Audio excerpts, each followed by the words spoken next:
आज के वीडियो में हम डिस्कस करने वाले हैं कि भाई प्रेडिकेट क्या होता है, सिंपल प्रेडिकेट, कंपाउंड प्रेडिकेट और जो सब्जेक्ट के बारे में सिंपल सब्जेक्ट, कंपाउंड सब्जेक्ट।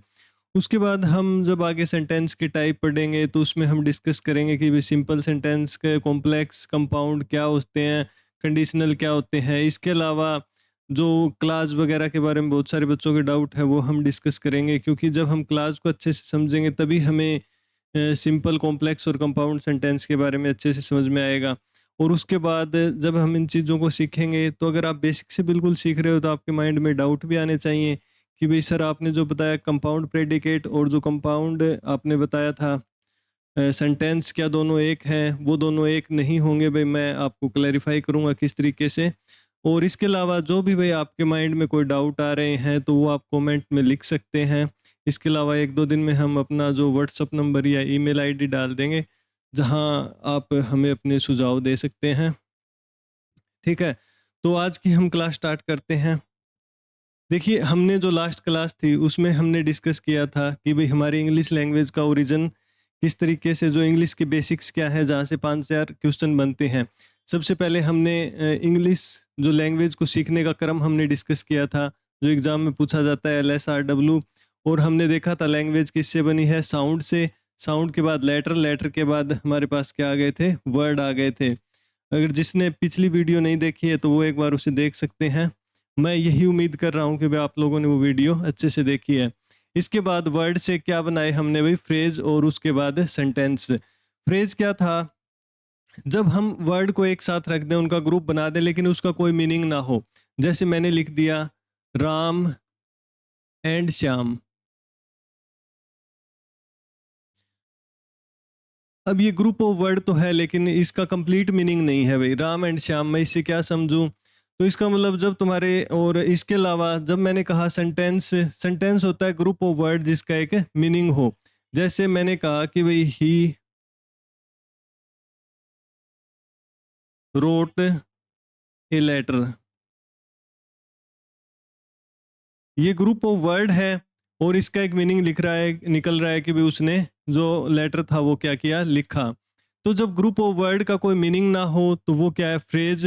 और जब ग्रुप ऑफ वर्ड का कंप्लीट मीनिंग हो कि भाई आपके समझ में आ रहा है कि वो क्या कहना चाहता है, आपने वो मीम देखा होगा ना, कहना क्या चाहते हो। तो जब समझ में ना आए कहना क्या चाहते हो तो वो ग्रुप ऑफ वर्ड क्या हो गया, हमारा फ्रेज। और जब समझ में आ जाए कि भाई क्या कहना चाहते हो तो वो हमारा क्या है, सेंटेंस है। अब इसके अलावा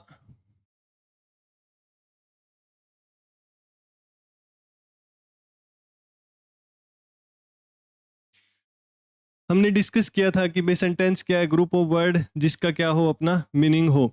जो ग्रुप ऑफ वर्ड है उसको मैं ये भी कह सकता हूँ कि भाई अरेंजमेंट ऑफ वर्ड। जैसे उसके अंदर हमने डिस्कस किया था कि भाई जो वर्ड है उनका अरेंजमेंट भी सही होना चाहिए।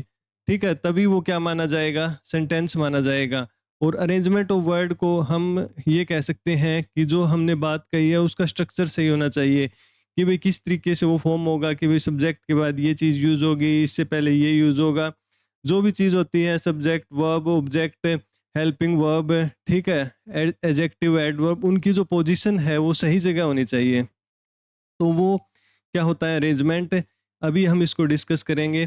फंक्शन का मतलब क्या है, मीनिंग का मतलब है कि भाई जो हम सेंटेंस यूज़ कर रहे हैं वो क्या मीनिंग सही प्रॉपर कन्वे कर पा रहा है। ठीक है, जैसे मैंने आपको लास्ट वीडियो में एग्जांपल दिए थे, आप उसे देख सकते हैं। मीनिंग का मतलब है कि देखिए लैंग जो सेंटेंस का काम होता है, जो हमारी बात दूसरा अच्छे से समझ पाए। अब इसके अंदर दो ही चीजें होती है, एक जो बोलने वाला और एक सुनने वाला। जब लिसनर और स्पीकर के बीच में जो कन्वर्सेशन है उसमें मीनिंग प्रॉपर स्पष्ट हो, एक दूसरे को समझ में आ जाए वो क्या कहना चाहता है, तो उसे हम सिंपल भाषा में कह सकते हैं कि भाई वो कौन सा फंक्शन उसका, हम उसके फंक्शन, इसको मीनिंग को हम कह सकते हैं कि लैंग्वेज अपना फंक्शन प्रॉपर कर पा रही है या नहीं। ठीक है, मतलब इजी लैंग्वेज में समझने के लिए एक बार ये बता रहा हूँ भाई मैं ऐसे। इसके बाद जब हम बात करें सेंटेंस की, कि सेंटेंस स्ट्रक्चर के बेस पे कितने टाइप का होता है। अब देखो, जैसे जिन जिन सेंटेंस का मतलब है जो भी कही गई बात है, ठीक है, जो भी हमने कहा वो क्या है, सेंटेंस है। लेकिन जब हमने जो बातें कही, जिस तरीके से हम सब्जेक्ट पढ़ते हैं, फिजिक्स का साइंस पढ़ते हैं, उसमें फिर जिन सब्जेक्ट में सिमिलरिटी नहीं होती कि भाई ये एक जैसे हैं तो इसको फिजिक्स बना दिया, केमिस्ट्री, बायो, उसी तरीके से हमने इन चीज़ों को ईज़ी करने के लिए क्या कर लिया कि भई अगर हमने किसी को कोई बात बताई है, तो हम कहेंगे कि वो असर्टिव सेंटेंस है। किसी को हमने ऑर्डर दिया है, कमांड दिया है, तो वो हमारा क्या होगा, इम्पेरेटिव। इस तरीके से जो भी चीज़ें हम एक-दूसरे के साथ बोलते हैं, हमने उसको क्या कर लिया, जनरलाइज़ करके 5 भागों में बाँट लिया, ताकि चीज़ें और आसान हो जाए। और जब हमने स्ट्रक्चर के बेस पर वो लिखे हुए सेंटेंस को देखा कि उसके अंदर अरेंजमेंट है, तो हमने उसे क्या कर लिया, 3 पार्ट के अंदर डिवाइड कर लिया कि भई ये हमारा सिंपल है, ये हमारा कंपाउंड है और ये हमारा कॉम्प्लेक्स है। अब नेक्स्ट क्लास है, उसमें हम ये डिस्कस करेंगे कि भई ये असर्टिव, इंटेरोगेटिव, इम्पेरेटिव, ऑप्टेटिव इनको कैसे लिखते हैं। इसके बाद हम डिस्कस करेंगे भई सिंपल, कंपाउंड और कॉम्प्लेक्स के बारे में। और यहाँ आजकल जो मॉडर्न है उसमें कॉम्प्लेक्स कंपाउंड को भी माना जाता है भई। इसके अलावा कंडीशनल भी मतलब जो एग्ज़ाम के अंदर बहुत बार पूछा जाता है, वो भी यहीं से मतलब कंसेप्ट उसका निकलेगा और यहाँ से मतलब वो चीज़ भी आपकी क्लैरिफ़ाई हो जाएगी। इसके बाद अब हमें कुछ एक इम्पोर्टेंट चीज़ें जो हमें क्लास वगैरह समझने से पहले हमें प्रेडिकेट, सब्जेक्ट और जो स्ट्रक्चर की कुछ बेसिक चीज़ें हैं उनको सीखना है कि भी ऑब्जेक्ट में डायरेक्ट ऑब्जेक्ट कैसे ढूंढनी है, इनडायरेक्ट ऑब्जेक्ट कैसे ढूंढनी है, सब्जेक्ट कैसे ढूंढना है, वर्ब के बारे में थोड़ी सी बेसिक बातें। तो प्लीज़ क्लास को थोड़ा सा पेशेंस के साथ ध्यान से देखिए। देखिए जो भी हमने कहा कि भाई जो भी चीज़ कही हमने वो क्या है, हमारा सेंटेंस। अब सेंटेंस को जब भी हम लिखेंगे तो सेंटेंस के 2 भाग होंगे। एक क्या होगा, सब्जेक्ट होगा और एक क्या होगा, हमारा प्रेडिकेट होगा। जैसे मैंने एक सेंटेंस लिखा, राम प्ले क्रिकेट। इसके बाद हमने एक लिख दिया कि ही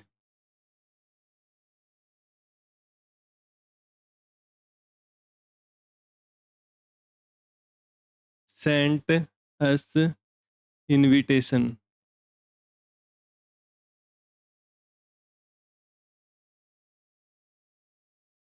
टीचर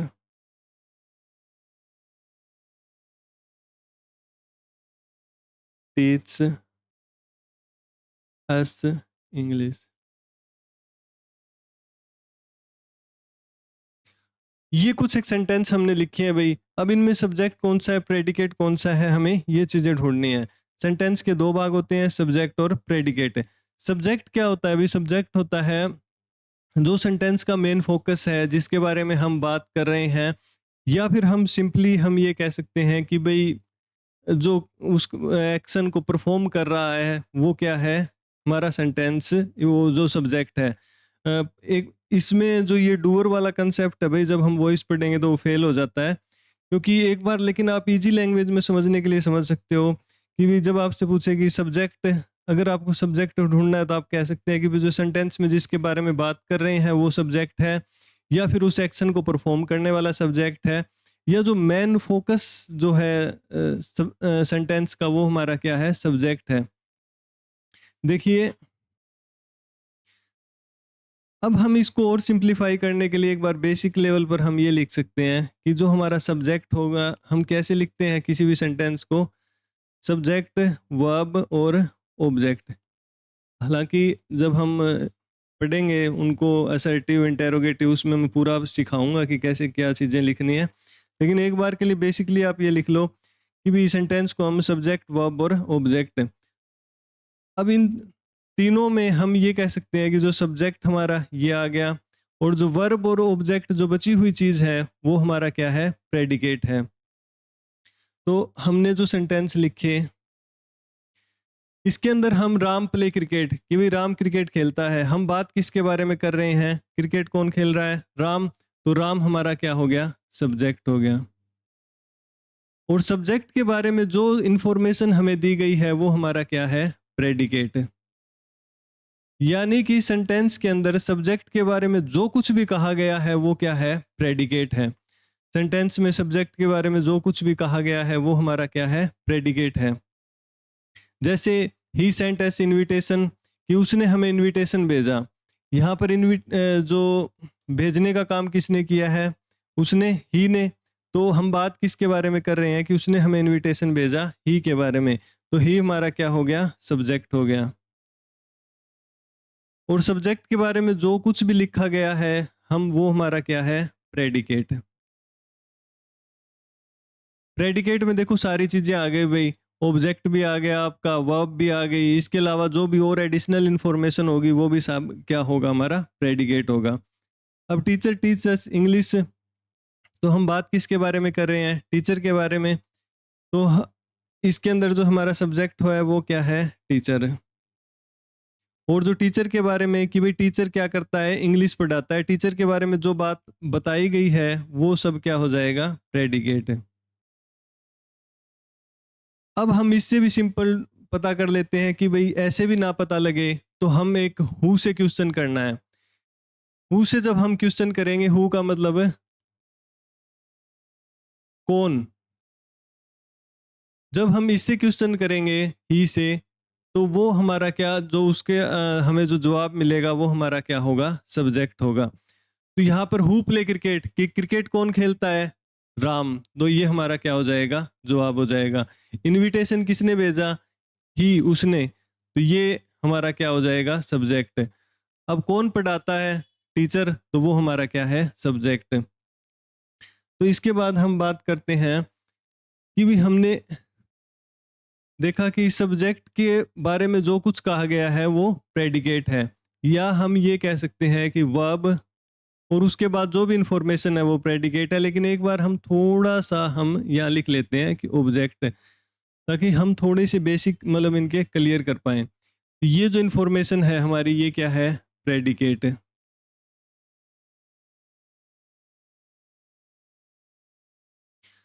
अब हमें सब्जेक्ट, वर्ब और ऑब्जेक्ट के बारे में थोड़ी सी चीजें देखनी है कि इन्हें हमें कैसे ढूंढना है, कैसे हमें लिखना है। अब मैंने कहा सब्जेक्ट को ढूंढने का हमने तरीका ढूंढ लिया कि भाई हमें क्या करना है, हु से क्वेश्चन करना है, या फिर सेंटेंस का जो क्या होगा जिसके बारे में हम बात कर रहे हैं, मेन जो फोकस जिस पे होगा वो हमारा क्या होगा, सब्जेक्ट होगा।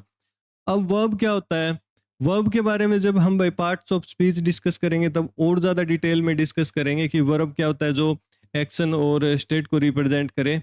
लेकिन एक बार के लिए आप सिंपल लैंग्वेज में समझने के लिए समझ लो कि भाई जो काम हो रहा है, जो एक्शन हो रहा है, जो भी कुछ काम हो रहा है वो हमारा क्या है, वर्ब है। या अभी भी ना समझ में आए तो उसके पीछे जो ना वर्ड मिले तो वो समझ लेना।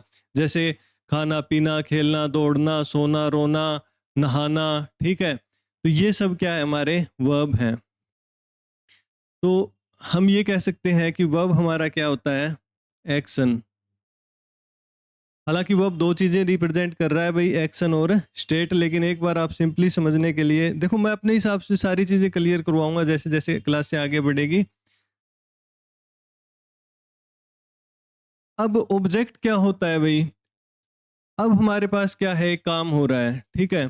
तो उस एक्शन को जो इफेक्ट होगा उसको रिसीव करने वाला कौन होगा, हमारा ऑब्जेक्ट। अभी इस डेफिनेशन को और सिंपल कर देते हैं भाई, कि यहाँ पर आपको क्वेश्चन करना है व्हाट और होम से। व्हाट का मतलब यहाँ पर हम क्या कह सकते हैं, क्या, और होम से किसको। आप इनसे क्वेश्चन करके आप अपना आंसर ढूंढ सकते हो। जैसे मैंने कहा कि भी राम राइट्स ए लेटर, ठीक है। अगर ये पिछली क्लास में हमने डिस्कस किया होगा भाई, ब्रिटिश और उस वाला लास्ट में हो तो लेटर, ठीक है। लेकिन ये सारी चीज़ें एक बार हम थोड़ा मतलब अपने एग्जाम में थोड़े बहुत नंबर ले लें, उनके बाद हम इन चीज़ों को डिस्कस करेंगे थोड़ा सा, मतलब इन चीज़ों को।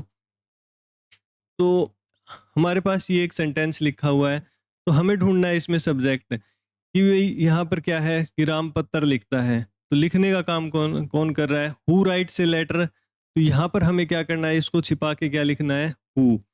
हु से जो जवाब मिल रहा है हमें, हु का जो जवाब है वो हमारा क्या है, सब्जेक्ट। ठीक है, काम क्या हो रहा है, लिखना। तो जिसमें ना आ गया वो हमारा सिंपल शब्दों में हम क्या कह सकते हैं, वर्ब। काम क्या हुआ है हमारे पास, लिखना। उस काम को करने वाला हमारा क्या है, सब्जेक्ट। और जो काम का जो इफेक्ट हुआ है, ठीक है, लिखा क्या गया है, एक लेटर, मतलब उस एक्शन को रिसीव करने वाला हमारा कौन है, जो ऑब्जेक्ट है।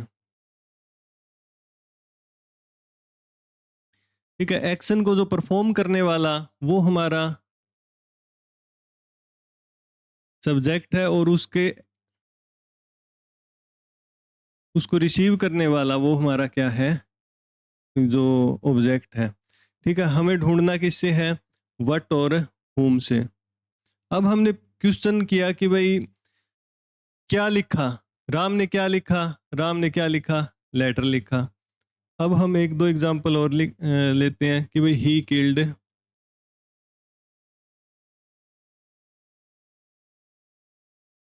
मोहन।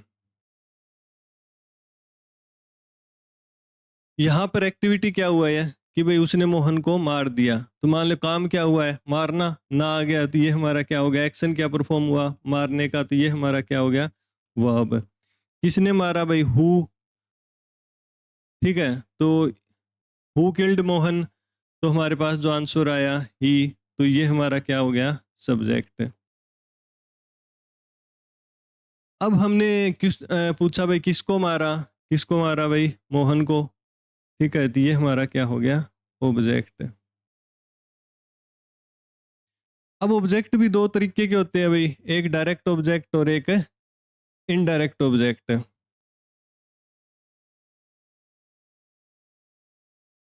ऑब्जेक्ट को तुम कैसे ढूंढोगे, व्हाट और whom से क्वेश्चन करके, क्योंकि ये चीजें आगे काम आएंगी भाई, जब वॉइस वगैरह करोगे ना कि भाई डायरेक्ट इनडायरेक्ट। ठीक है, तो हम बिल्कुल जीरो से भी, जो जीरो का लेवल होता है उससे इंग्लिश को सीख रहे हैं।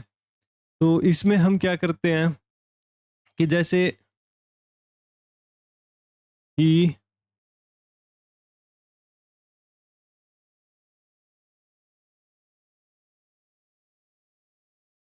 टीचर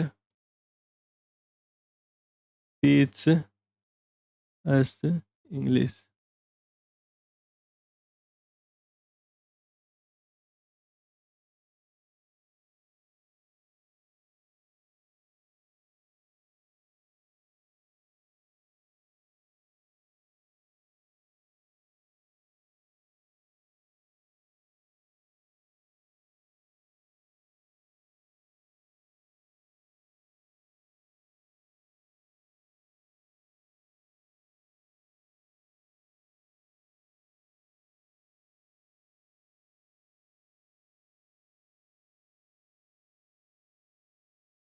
यहाँ पर जो काम क्या हो रहा है भाई, पढ़ाने का,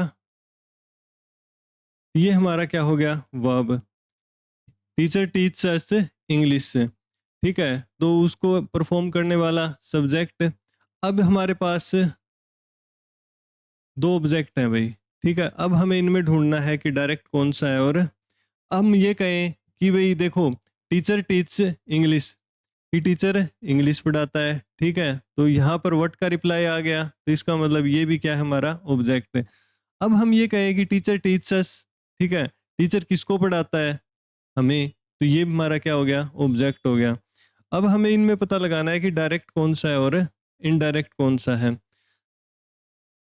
जो एक्शन परफॉर्म हुआ, ठीक है, जो काम हो रहा है, उसका जो इफेक्ट होगा, वो सीधा जो इफेक्ट है वो हमारा क्या है, डायरेक्ट ऑब्जेक्ट। कि जैसे हम ये कह सकते हैं कि व्हाट, जैसे हमने कहा कि भाई टीचर टीचर्स इंग्लिश से, तो टीचर हमें क्या पढ़ा रहा है, इंग्लिश पढ़ा रहा है, तो ये हमारा क्या हो जाएगा, डायरेक्ट ऑब्जेक्ट। इसका ये मतलब नहीं है भाई, एक और डाउट आएगा कि भाई हम अगर होम से क्वेश्चन करें तो वो इनडायरेक्ट ऑब्जेक्ट हो जाएगा, नहीं। ठीक है, वो भी डायरेक्ट ऑब्जेक्ट हो सकता है, लेकिन किसके लिए, अब आप किसके लिए, जो यहां से आपको क्लियर हो जाएगा भाई, डायरेक्ट का मतलब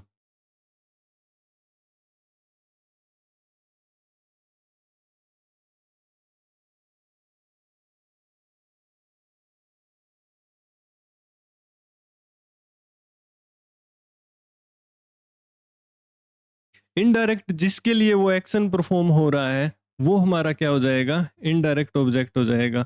जैसे भाई डायरेक्ट हमने कहा कि भाई टीचर टीच अस इंग्लिश, तो हमें जो एक्शन परफॉर्म हो रहा है वो क्या ऑब्जेक्ट, जो हमारा परफॉर्म हो रहा है वो हमारा क्या हो जाएगा, डायरेक्ट ऑब्जेक्ट हो जाएगा। और जिसके लिए वो परफॉर्म हो रहा है कि टीचर किसको पढ़ाता है, यानी कि वो पढ़ाने का काम किसके लिए कर रहा है, हमारे लिए, तो वो किसके लिए जो वो काम कर रहा है वो हमारा क्या हो जाएगा, इनडायरेक्ट ऑब्जेक्ट हो जाएगा।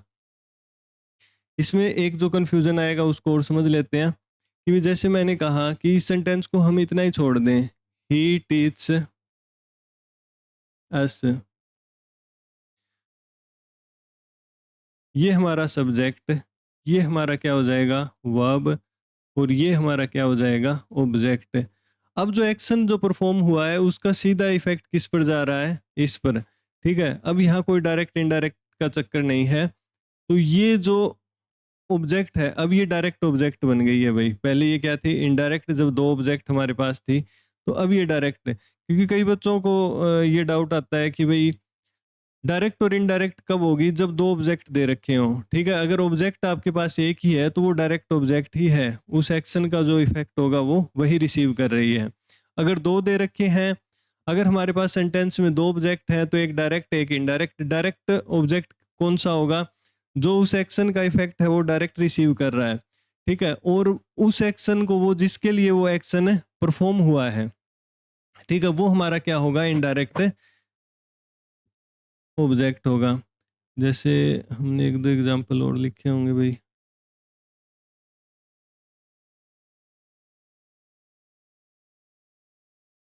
हाँ, जैसे सी सेंट ए गिफ्ट, तो ये हमारा क्या हो गया, सब्जेक्ट, ये वर्ब, और ये उसने क्या भेजा, ये हो गया हमारा डायरेक्ट ऑब्जेक्ट। अब एक वी इलेक्टेड वाला हमने शायद और लिखा था, वी इलेक्टेड हिम मॉनिटर वगैरह ऐसा कुछ, हाँ ये रहा, वी इलेक्टेड हिम मॉनिटर। अब देखो यहाँ पर काम क्या हुआ इलेक्ट करने का, कि हमने क्या किया, चुना किसे, उसे एक मॉनिटर चुना। ठीक है, तो ये हमारा वर्ब हो गया। अब जो चुनने का जो इफेक्ट था वो डायरेक्ट काम क्या हुआ, ठीक है, क्या परफॉर्म हुआ, डायरेक्ट चुना क्या गया,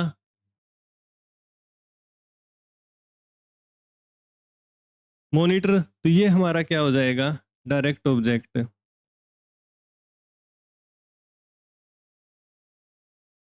ठीक है, जो एक्शन परफॉर्म हुआ है वो क्या हुआ है, मॉनिटर चुनने का हुआ है।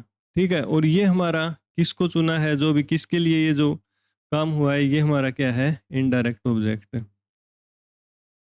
अभी भी ना समझ में आए तो एक क्लास में और भाई इसको और एग्जांपल के साथ सिंपलीफाई कर देंगे। ठीक है, लेकिन एक बार धीरे धीरे जब पढ़ोगे तो, हालांकि लग रहा होगा आपको थोड़ा सा कॉम्प्लिकेटेड है, लेकिन समझ में आ जाएगा भाई।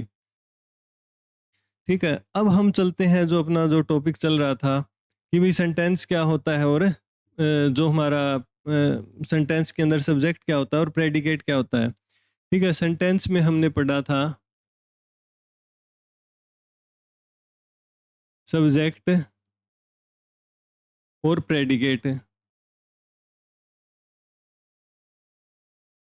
जो डूअर, जो जिसके बारे में बात कर रहे हैं वो सब्जेक्ट है, और सब्जेक्ट के बारे में जो कुछ भी कहा गया है वो हमारा क्या है, प्रेडिकेट होता है।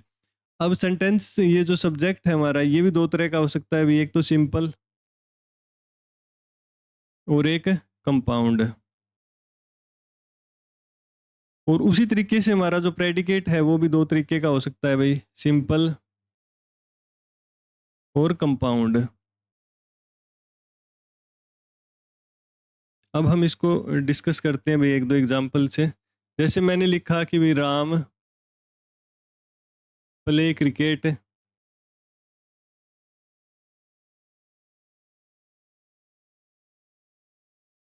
ठीक है, यहाँ पर जब सब्जेक्ट अकेला है, जिसके बारे में हम बात कर रहे हैं वो एक ही पर्सन है, तो ये हमारा जो सब्जेक्ट है वो हमारा क्या है, simple subject.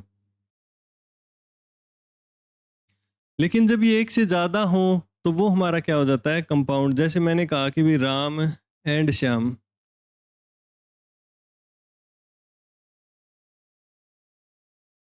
Are playing in the ground.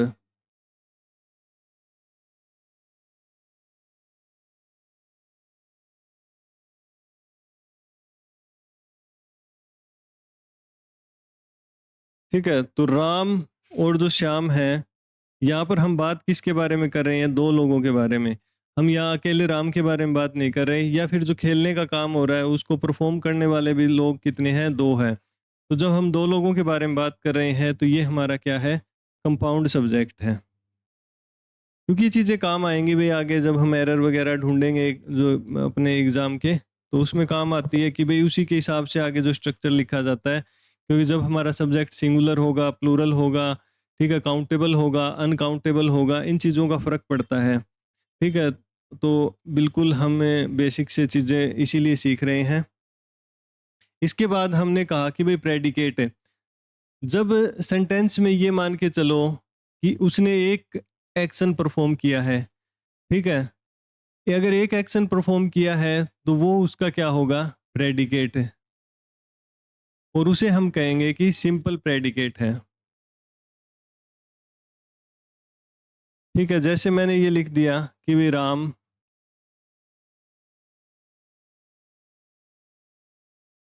Writes a letter. ये हमारा किसके बारे में बात हो रही है? सब्जेक्ट। और राइट से लेटर हमारा क्या हो गया? प्रेडिकेट।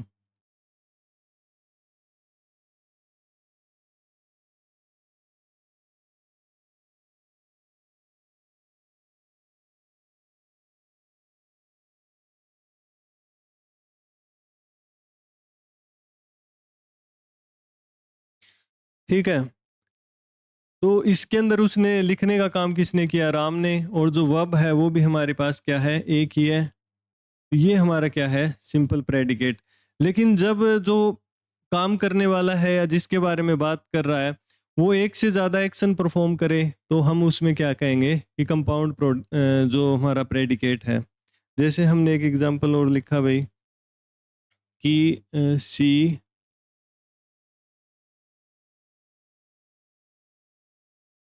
रेड ए बुक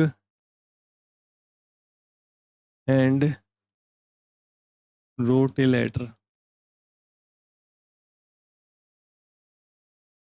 तो यहाँ पर जो एक्शन को परफॉर्म करने वाला कौन है? सी। या फिर इसको आप और कुछ भी लिख लो भाई एक बार। ठीक है, सीता लिख लो, मोहन लिख लो। Sita read a book and wrote a letter. तो ये हमारा क्या हो गया? सब्जेक्ट हो गया। लेकिन यहाँ पर काम कितने हो रहे हैं भाई? दो एक्शन परफॉर्म हो रहे हैं, एक तो पढ़ना और एक लिखना।